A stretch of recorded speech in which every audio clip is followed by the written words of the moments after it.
so much. It's such a pleasure to be here.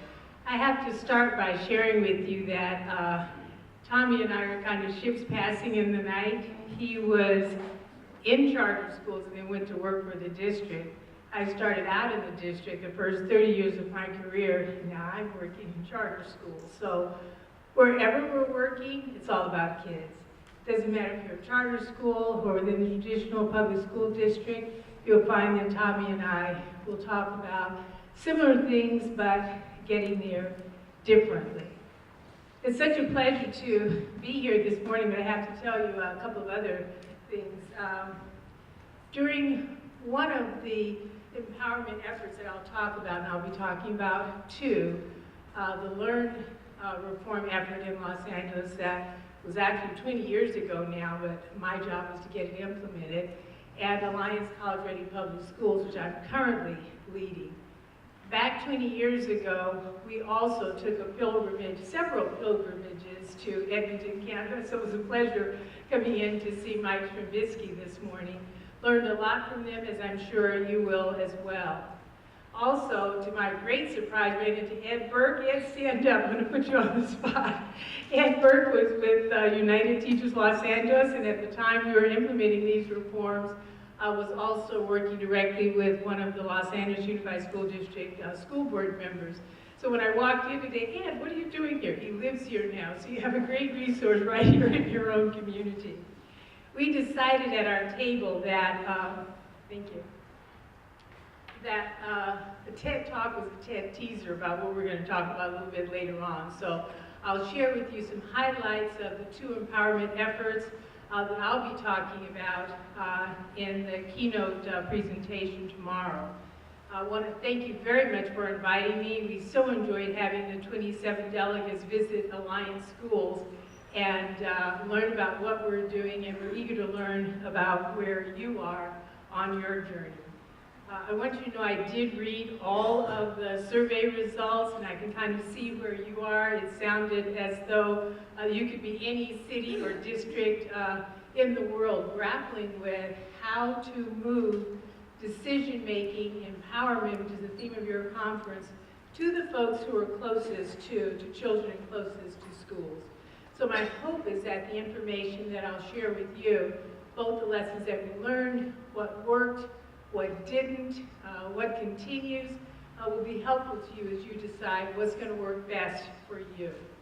I'm going to try to manage the clicker as well, which I'm seeing for the first time.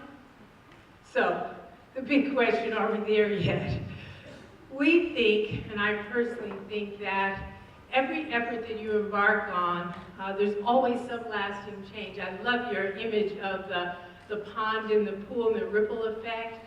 Even when it's no longer the primary focus, a particular initiative, there's still lasting change with the people who are actually responsible for implementing it and making it happen. So I so agree with your comments about grassroots. Even when systems change, even when leaders change, the people who actually started the work, got it going, those are the people who actually keep the work going. Are we there yet in Los Angeles, even with Alliance schools? I have to say we're still learning lessons every single day from people like you and from people across the country. I ran into an educator from Honolulu in South Carolina a couple of weeks ago, so I guess we're all traveling around to find out what it is that we can do to continue our journey to make sure that the right people and all of the people who impact children's lives are involved, but those in particular closest to working with children. Some changes are sustained, some are not as much as we would like. Most of the change that I see being sustained is at the school level, but often the change that is needed to support school level work at the system level, that's where we see change.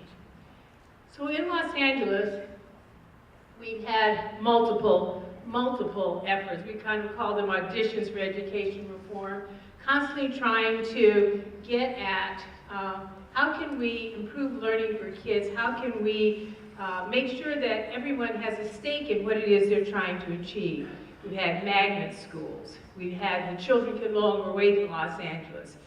These two efforts were initiated by the district. We've had shared decision-making, school-based management.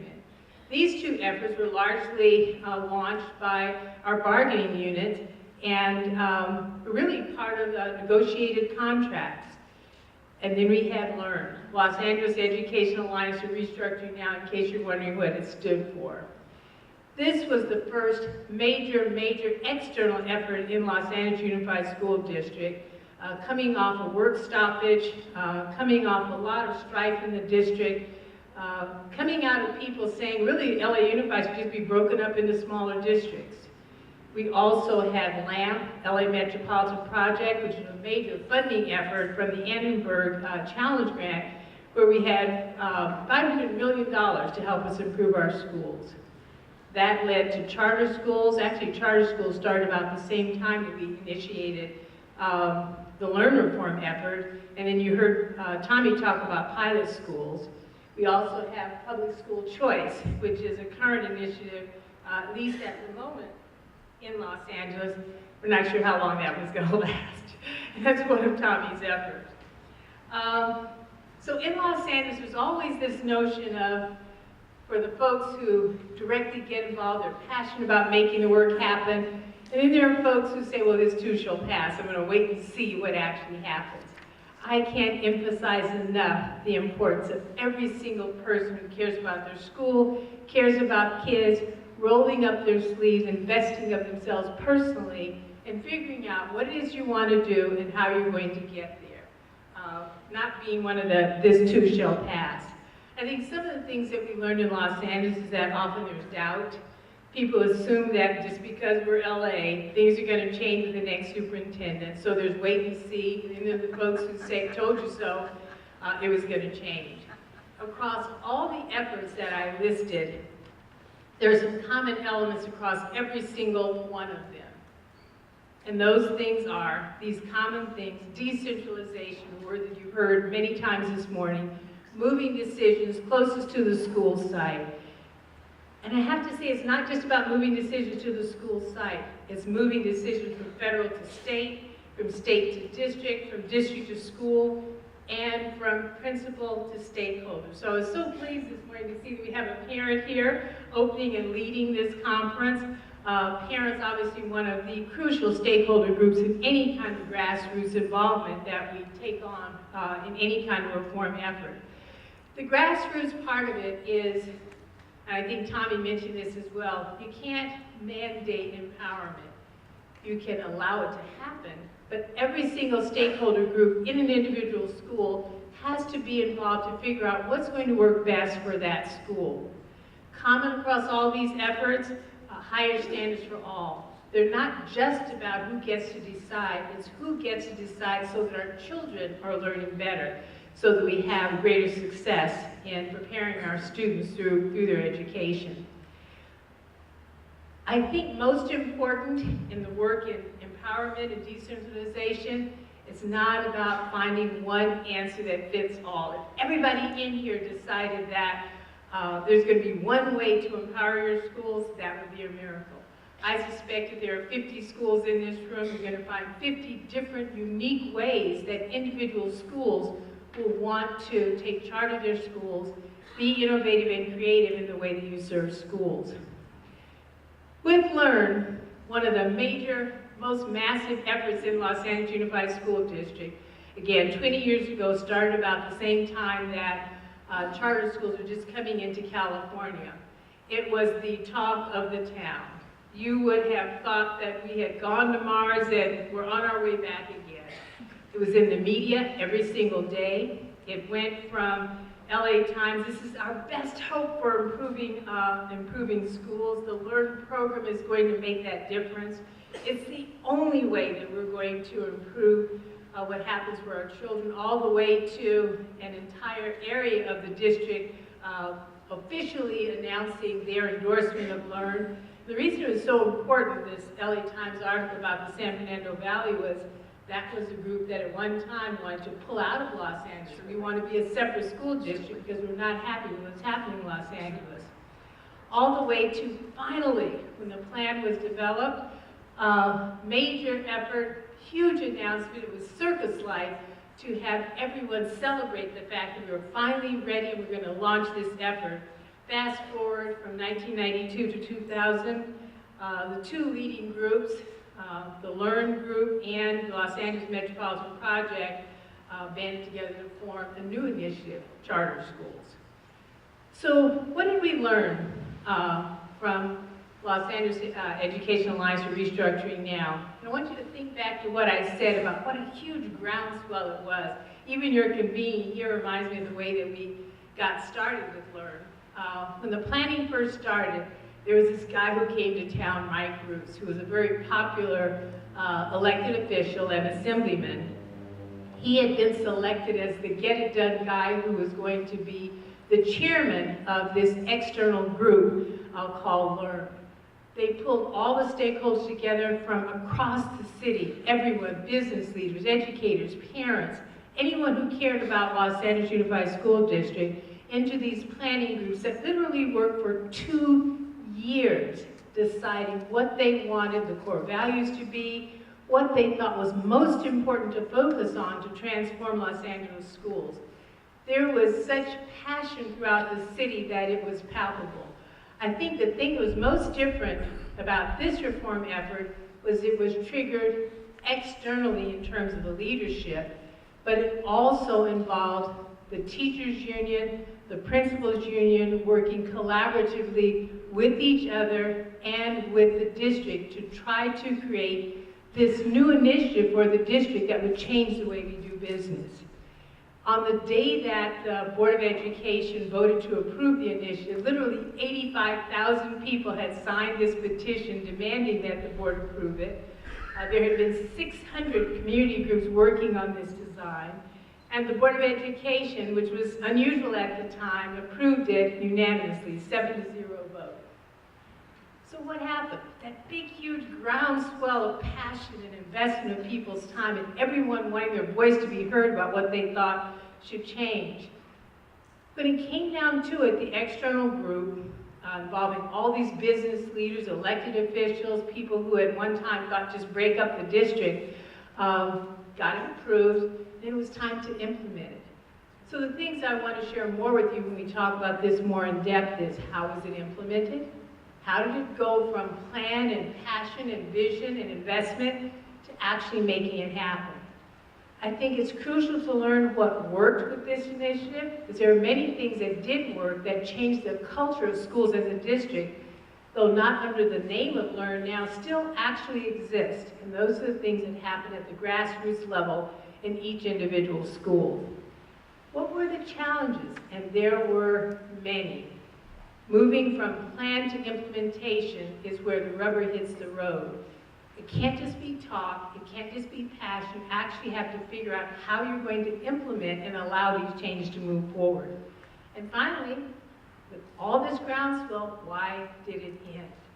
LEARN was being implemented from about 1992, from the time the plan was finally developed and approved by the board, to really, I think it kind of wound down about 2000. By then, there were over 500 schools that had chosen to be a part of the initiative, which is almost the entire district, and then it ended.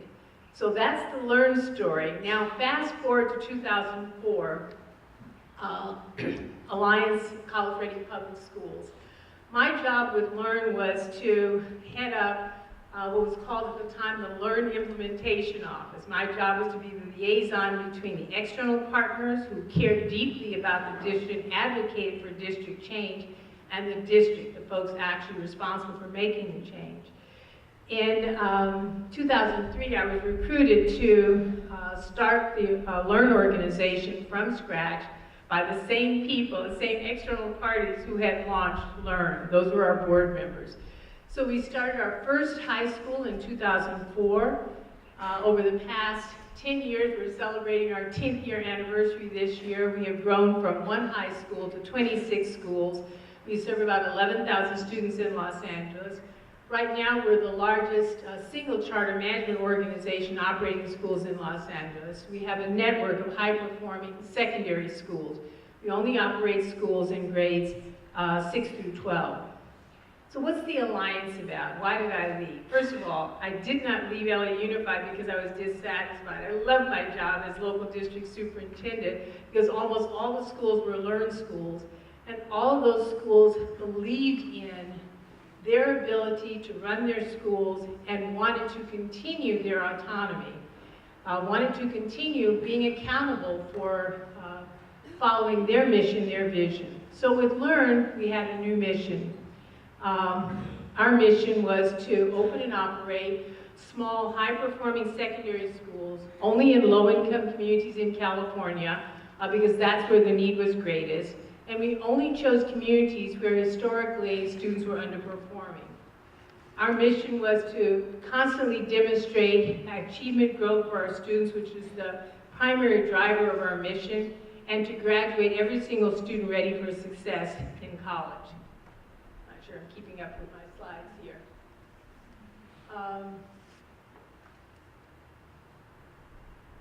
So this is our mission in Los Angeles. We have core values that we believe in. We're right across the street from a school that may be failing, enrolling those same students in that community, making a difference because of the way we choose to run our schools. Our core values: high expectations for all students, small personalized learning environments. We've increased instructional time.